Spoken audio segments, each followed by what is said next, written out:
시청자 여러분 안녕하십니까? 한성재입니다. 지금부터 24년 10월 16일, 17일 그러니까 수요일과 목요일 자연이 그리워 방송을 시작하겠습니다. 인도네시아 콤파스 신문은 북한이 파주에서 개성으로 가는 도로와 동해 북부에서 함경도로 이어지는 철도를 폭파해 버렸다는 소식을 전해주고 있습니다. 물론 이 폭파는요, 김정은이 남한은 남한대로, 북한은 북한대로 각각 살자고 하면서 각각 그러니까 너는 너고 나는 나 이렇게 살자, 남북 통일 같은 거는 할 필요가 없다 이렇게 말한 김정은이 뜻에 따라서 남북한 간의 국경을 영구히 봉쇄해버리겠다 하는 것을 상징적으로 보여주는 그런 광경이라고 할 수 있겠습니다.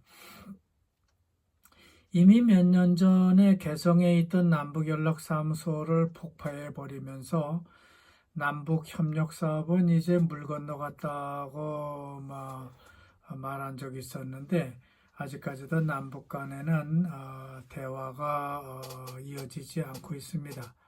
그리고 이번에 또다시 남한이 드론을 평양 상공에 보내서 삐라를 살포했다는 핑계를 대면서 이렇게 도로와 철도를 폭파해 버린 겁니다.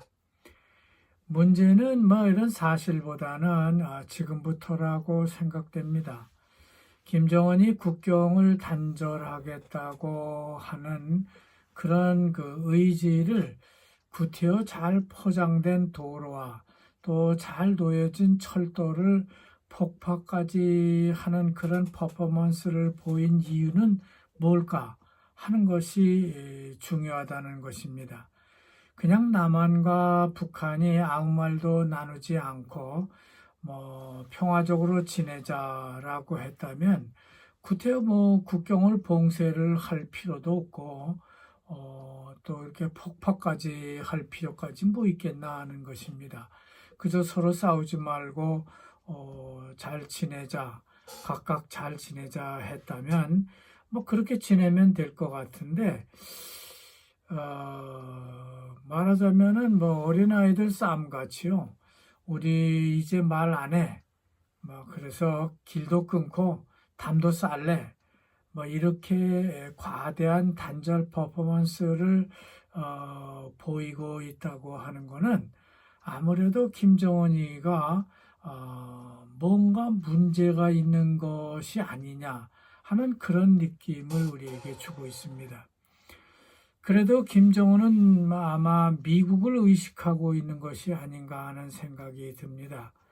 마구잡이식으로 아무거나 남한 관련 건물이라든지 도로 혹은 철도를 폭파해버리지 않고 이거 폭파해버린다 하고 그걸 폭파한다고 하는 것은요. 그만큼 김정은이가 자기 내부적으로 문제가 있거나 미국을 의식해서 하는 행위 같다는 생각이 드는 겁니다.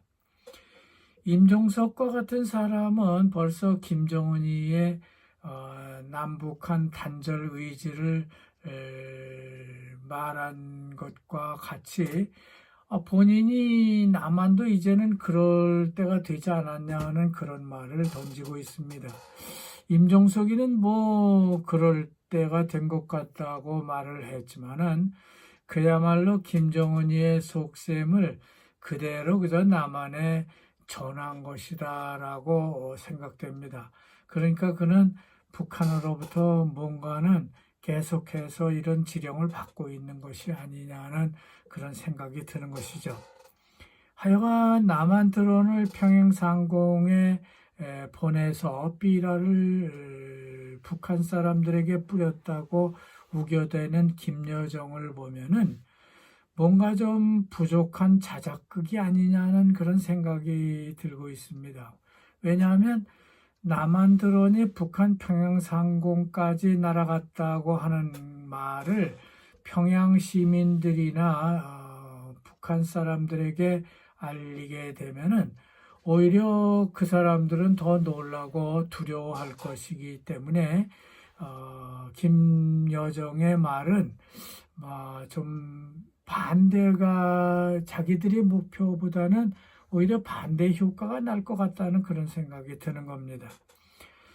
남한의 드론 기술이 이만큼 발달해서 이제는 평양 상공까지 보내고 있으니까 우리 북한 사람들이 더 불안해졌구나 하는 생각을 아마 하게 된다고 하는 것이죠. 김여정이 드론 평양 상공 비라 살포를 어떻게든 이용해서 북한의 그 내부 문제, 국내 문제를 좀 진정시켜 보려고 하는 것은 이해가 되지만은 폭파까지 할 거야 있나 하는 그런 생각이 들고요. 또 북한 주민들이 더 불안해하고 있는데 그거를 잡는 것보다는 오히려 남한과는 말을 안 할 거야. 그러니까 적대적인 관계로 가겠어 하는 그런 태도를 김여정과 김정은이 국민들에게 보낸다고 하는 것은 뭔가 점점 더 궁지로 몰려가는 것 같다는 그런 생각이 드는 겁니다. 하지만 남한 국민들도요, 너무 이런 문제에 대해서 무관심하고 또 전통적인 개념을 버리지 못하고 있는 것이 참 이상하다는 생각이 듭니다. 물론 남한 국방부는요, 철저한 경계태세를 갖추고 있겠지만은 국민들도 다 같이 북한의 도발에 대비해야만 할 것 아니냐는 그런 생각이 듭니다. 말하자면 민방위 훈련 시스템을 정비하고 또 그것을 한번은 훈련을 해보는 것이 필요하다는데 이런 것은 하지 않고 그냥 단순히 이런 문제만 다루고 또 국회는 매일같이 정쟁만 일삼고 있기 때문에 이게 무슨 나라가 이런가 하는 그런 생각이 들고 있습니다. 이어서 콤파스는 어떻게 하면 인도네시아의 소비자 구매력을 회복할 수 있겠느냐 하는데 초점을 두고 신문기사를 쓰고 있는 걸 볼 수 있습니다. 뱅인도네시아가 발표한 9월 소비자 신뢰 지수, 그러니까 IKK를 보면은 123.5로 3분기 평균 소비자 신뢰 지수보다 낮게 나타나고 있기 때문에 그런 기사를 쓰고 있다는 겁니다. 그러나 좀처럼 인도네시아의 구매력은 회복 기미를 보이지 않고 있는 게 문제라고 말합니다. 그런가 하면 9월 비석유 부문 수출 실적도 5.95%, 그러니까 지난 기준으로 6%, 약 6% 정도 감소한 것으로 이렇게 나타났다고 하는 겁니다. 그러니까 지난달 기준으로 볼 때 약 6% 정도 감소했다 하는 것이죠. 제조업에서 6.38%, 그리고 광업 부분에서 5.36%만큼 수출이 줄어들었기 때문에 이런 결과가 온 것이라고 합니다. 한편 인도네시아 정부는 연말 쌀 재고 문제를 다시 점검하고 나섰다고 하는 기사가 나타났습니다. 1월 13일, 그러니까 10월 13일 현재 인도네시아 쌀 재고는 150만 톤이라고 합니다. 그렇지만 이 중에서 125만 톤은 비축해야 되는 물량이고요. 나머지는 상업용 재고이기 때문에 쌀값이 또 폭등할 기미를 보이고 있다는 뉴스가 전해지고 있습니다. 그럼에도 불구하고 조코위 대통령 정부는 실패한 대단히 식량단지 개발 계획만 외치고 있습니다. 그렇다면 정작 인도네시아 농민들은 대단히 식량단지 개발을 해서 실제로 농민들에게 무엇이 도움이 되냐, 무엇을 얻을 것이냐라는 그런 의문의 기고문이 보고르 농대 교수가 제시하고 있습니다. 농업의 모든 것을 잘 이해하는 사람은 다른 사람이 아닌 바로 농민 그 자신일 겁니다.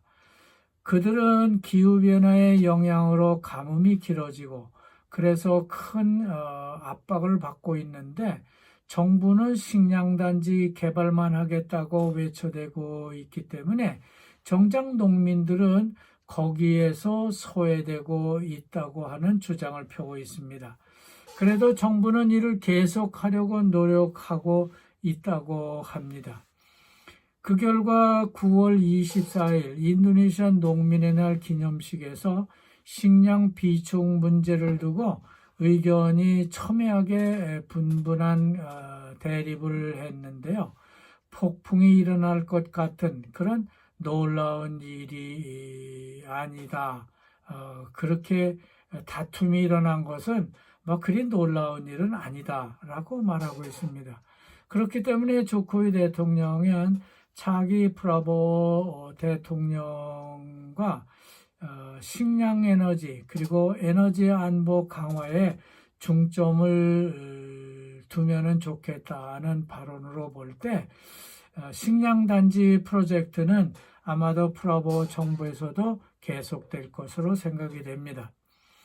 지금 프라보 대통령 당선자는 새로 임명한 장관들을 불러 모아서 단합대회를 갖고 있습니다.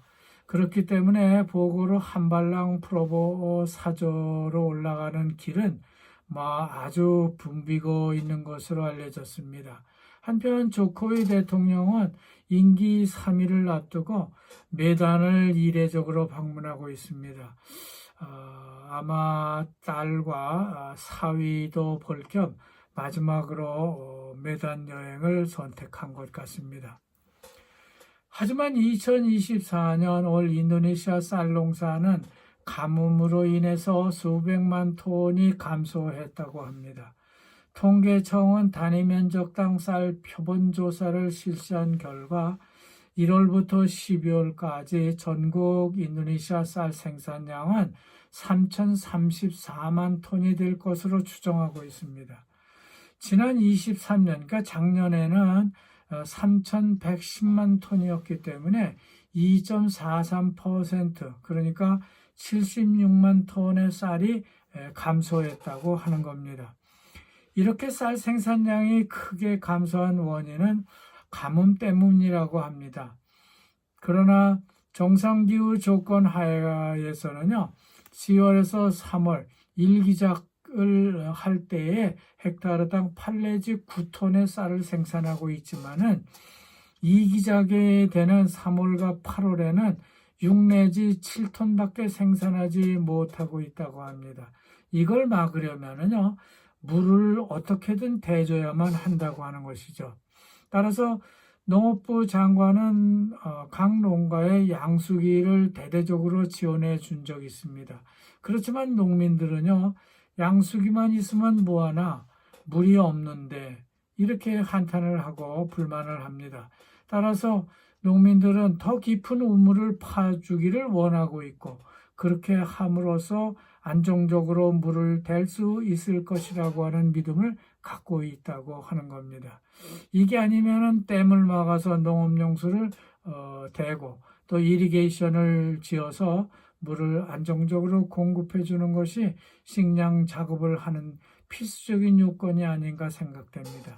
자, 오늘은 수요일과 목요일을 합쳐서 단번에 전해드렸습니다. 지금까지 한상재였습니다. 감사합니다.